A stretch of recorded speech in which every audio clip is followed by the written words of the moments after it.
যে শ্রমিক দলের ব্যক্তিকে বরিশালের এক কথায় বিএনপির রাজনীতি অচল, যে দল থেকে বরিশালে নেতৃত্ব দিয়ে আছে ধরো ফয়েজ খান, আরো আছেন বিভিন্ন পর্যায়ের নেতা, শ্রমিক দল মহানগরের যুগ্ম সম্পাদক বৃন্দ আছেন, এখানে ঢাকা থেকে আছেন, সবাই নামে বলতে পারলাম না, সবাইকে আন্তরিক ধন্যবাদ।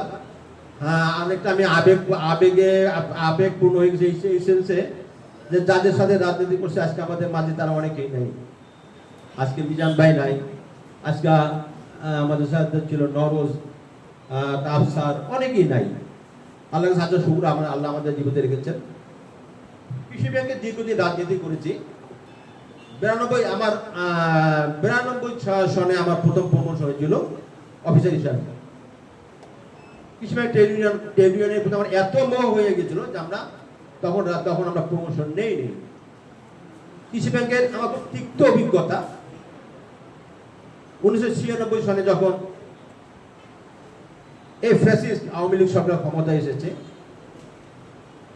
তখন আমাকে কৃষি ব্যাংক থেকে সাসপেন্ড করা হয়েছিল। এই কথাটা বলছি যারা নতুন প্রজন্মের অনেক অফিসার আছেন, অনেক স্টাফ আছেন, হ্যাঁ, যাদেরকে উদ্দেশ্য করে কথা বলতেছি। কেন বলছি সেটা আমি বলবো। তিক্ত অভিজ্ঞতা নিয়ে আমি কৃষি ব্যাংকে চাকরি করতেছি। আমার যখন প্রথম চাকরি হয় 81 ব্যর্থ ধর্মঘট, যেটা এখানে অনেকেই জানেন না। কৃষি ব্যাংকে 81 সনে একটা ধর্মঘট হয়েছিল কৃষি ব্যাংকের দাবি দেওয়া আদায়ের ক্ষেত্রে। এটা আমার মনে এখানে কেউ জানে না, আমি এখানে মনে সবচেয়ে সিনিয়র।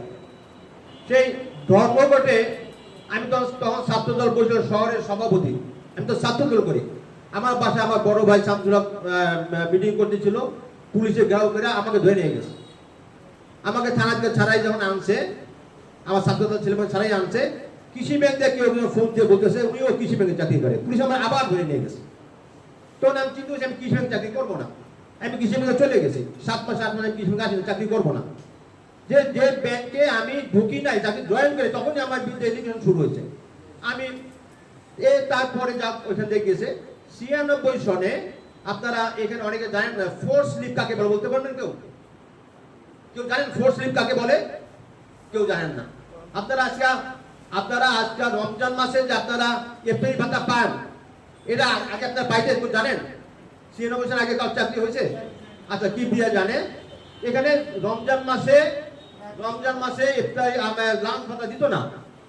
এই লাঞ্চ ভাতা আদায় করতে গিয়া আমাকে সাসপেন্ড করছে, আমার বিরুদ্ধে পুলিশ কেস করছে, আমাকে ফোর্স স্লিপে পাঠাইছে। এই যে আমার সহযোদ্ধা, আমার ফয়েজ খান, এরা ছিল, এরা আমার বিরুদ্ধে বরিশাল শহরে মিছিল করছে, বরিশাল এসপিকে ঘেরাও করছে, আমার বিরুদ্ধে মামলা করছে।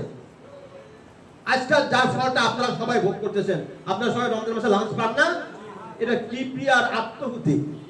আমি কিপ্রিয়ার আত্মহুতি। আমার তখন সাসপেন্ড করছে, আমাকে জেলে দিছে, আমাকে ফোর্স স্লিপ বলতে আপনি ছুটি চান না, আপনাকে জোর করে কর্তৃপক্ষ ছুটিতে বাসা পাঠাইতেছে। This is call force slip. আমাকে ফোর্স স্লিপ দিয়েছে। এখানে অথরিটি যারা জিএম বা ডিএম সাহেব আছে, এগুলো আপনারা জানেন না। আজকে তো এই জিএম সাহেব আছে বা ডিএম সাহেব, ওগুলো এই ফলটা ভোগ করতেছেন না। তো আমরা 96 আমি একবার এই হোঁচট খাইছি, আবার এই 1/11 এই সরকার ক্ষমতা আসার পরে আমি যখন অফিসার হয়েছি, তখন আমাকে নিয়ে ফুটবল খেলা হয়েছে। ফুটবল খেলা বলছেন আপনাদের অনেকে বদলি করে, আমাকে বদলি করে বলছে যে 3 বছরের মধ্যে আপনি ওই স্টেশনে আসতে পারবেন না, আন্ডারটেকিং দিয়ে আসতে হবে। এরকম কেউ চাকরি করছেন? আন্ডারটেকিং দিয়ে কেউ ভর্তি হয়েছেন? আমার হয়েছে। তো আজকে আমরা আমার বিগত দিনে আমাকে ফয়েজ খান সভাপতি আছেন, ওনার অনেক অভিজ্ঞতা আছেন। আজকে আপনারা হাউস বিল লোন 60 লাখ 70 লাখ 80 লাখ টাকা এটা নিয়ে যান। আমরা 5,000 টাকার জন্য অনেক বড় কর্তাদের বা রুমে তালা মারা লাগছে 5,000 টাকার জন্য। আমাকে যখন সাসপেন্ড করছে, আমার তখন বাচ্চা দুধ দেওয়ার টাকা ছিল না। আমি তারপরে আন্দোলনতে আমি হই নাই। আপনাদের যার পরিবেশে আপনারা আজকে 60 লাখ 70 লাখ টাকা আপনারা একটা টাইম হাত তুলে পাইতেছেন। এটা কিন্তু আমাদের আন্দোলনের ফসল। আমরা 3 টাকা লাঞ্চ পাইতাম, মনে আছে? এখানে কেউ আছেন 3 টাকা লাঞ্চ পাইতেন? 3 টাকা লাঞ্চ পাইতাম। সেইখান থেকে আমরা আন্দোলন করে আজকে আপনারা কত 400 টাকা পান। এই কথাগুলো বলার উদ্দেশ্য আমার একটা, আমি রাজনৈতিক বক্তব্য দেবো না, কারণ আমি আজকে আছি বক্তব্য শুনতে। আমার এখানে গুরু আছে অনেকে, যে ফয়েজ খান বরিশাল জেলা মহানগরের সভাপতি আহ্বায়ক আছে, ডাকাত ক্যান্ডিডেট, আমি তাদের বক্তব্য শোনার জন্য আসছি। আমি অনেকদিন বক্তব্য দিই, এটা